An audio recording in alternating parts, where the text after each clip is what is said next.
What's up, Rated R Cars family? My friend let me take his brand new Hayabusa for a spin, and I'm going to take you along for a ride and review from a Ducati point of view. If you like videos like this and you're interested in more Mustangs, motorcycles, and man tech, be sure to hit that subscribe button and don't forget to hit the notification bell so you don't miss any content. Please help me build the channel by hitting that like and dropping a comment. It's much appreciated.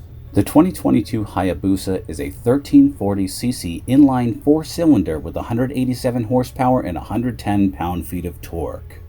Yes, it's less powerful than the 2008 model that has 194 horsepower and 114 torque, but Suzuki says it accelerates faster and has more mid-range grunt. So as you can see here on their dyno, the newest version of the bike is in this red line here.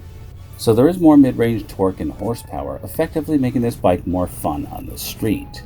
Unless you're a top speed junkie, of course. Personally, I think caving to Euro 5 emissions and lowering power is a miss. But the bike does feel good. And if you get an aftermarket exhaust to remove the whopping 3 catalytic converters, I think you can easily achieve or beat the previous model's power. The 0 to 60 dash happens in 3.2 seconds, which in a 600-pound bike is pretty impressive, but my pro-tuned Diavol 1260S with full Termione race exhaust has it beat by a full second. But the magic of the Hayabusa happens in the triple digits, as it would ultimately pass my Diavol at higher speeds due to being more aerodynamic and having slightly more displacement and the aforementioned horsepower. It has more horsepower. Top speed is clocking in at 185 miles per hour, and from experience I can easily see this bike getting there without breaking a sweat. I should mention that the new Busa boasts 550 new or redesigned parts. There are too many to list, so we'll just cover some of the goodies.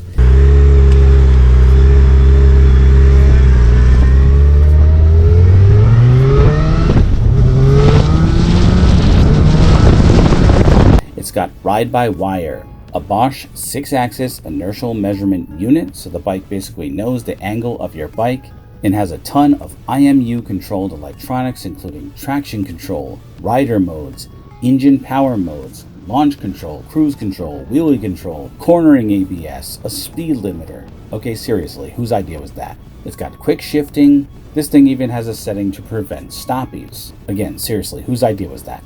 The Hayabusa is now truly a modern bike. However, some feel, and I concur, the price is just too high at $18,600 before accessorizing. I really don't know what's going on with these Japanese companies throwing in a bunch of electrical nannies and then jacking up the prices of their bikes. Case in point, the R1, which I bought in 2010 for $13,000, now starts at $17,500. Look, keep the tech and keep the prices down. I literally do not need a stoppie control like the new Busa has. And I certainly could do without a speed limiter. I would not be buying a Hayabusa if I wanted to use a speed limiter. That's kind of like, well, buying a Hayabusa that has a speed limiter. No! It just doesn't make sense. Okay, so riding impressions from a Ducati guy.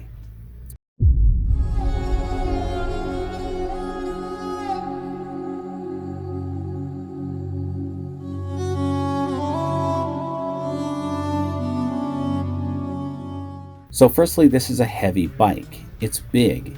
It's almost 600 pounds, but they somehow managed to sprinkle some of that Japanese engineering magic dust on it and managed to make it feel super stable and literally effortless to maneuver. No, it's not cutting corners like my Monster 937 or even my Diavol 1260S, but it can cut through corners like a claymore through warm butter. One could easily get his knee down with a little bit of skill.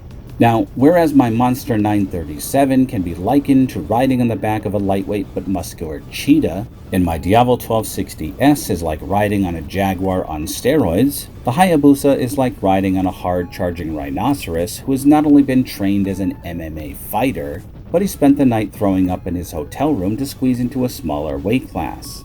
That's what this bike feels like. It feels powerful and purpose-built to fly like a rocket, or at least a peregrine falcon at top speeds, yet has some cornering capability and stability to do U-turns as long as you're used to the weight. Interestingly, the exhaust is super quiet. Absolutely zero neighbors will be disturbed or even hear you riding by. They literally won't even hear you. Unlike my Monster 937 with Terminiones,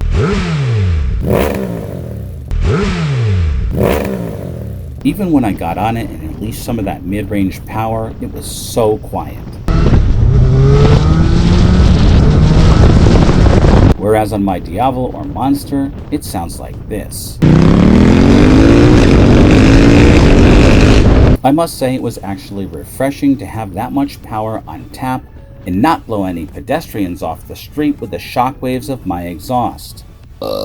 Speaking of shockwaves, how was that for a shockwave? Sorry, not sorry. Check out this dash. They still have analog gauges, which I think look beautiful, but I prefer the nice TFT displays on my Ducatis. I also miss having a reading of the exact speed I'm going in the middle of the display there, instead of having to guess by looking at the speedometer needle. But that gripe aside, I do like the big dash, and they do have a little TFT screen there in the middle. I love that fat key, but for this price, I prefer to have a key fob like my Diavolo.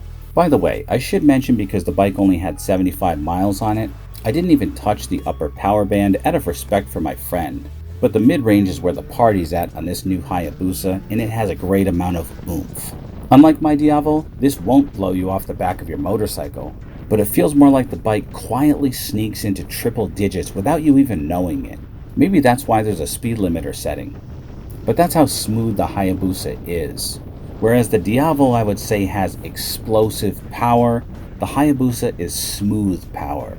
The bike is super comfortable, and I feel like I could ride it for hours. But due to the sportier position, your lower back may get tired after a while. But all the more reason to ride to tone up your lower back.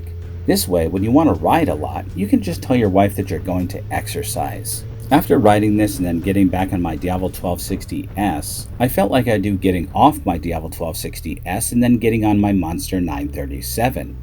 The Diavolo felt so light and nimble in comparison and is much more torquey and powerful. However, the Diavolo is a muscle bike and the Hayabusa is more of a top speed bike. Two different animals, but both fun to be sure. I do love the profile of this motorcycle. It's so streamlined and so uniquely Hayabusa. They really nailed the aesthetic. It's one of the best looking rear ends on a motorcycle I've seen, looking like something out of the Empire from a Star Wars movie. The bike is beautiful for sure. So would I recommend this bike? Wholeheartedly yes. It's not just an absolute trip to ride, it's an iconic masterpiece blending its success in the past with modern technology to carry it far into the future. If stable top speed with some cornering capability is your thing and you like bigger bikes, go out and get the 2022 Hayabusa. You will not be disappointed. Alright guys, always remember the motto, always be kinder than necessary, and I will see you in the next one. That is a beautiful thing, and I need one. Oh man.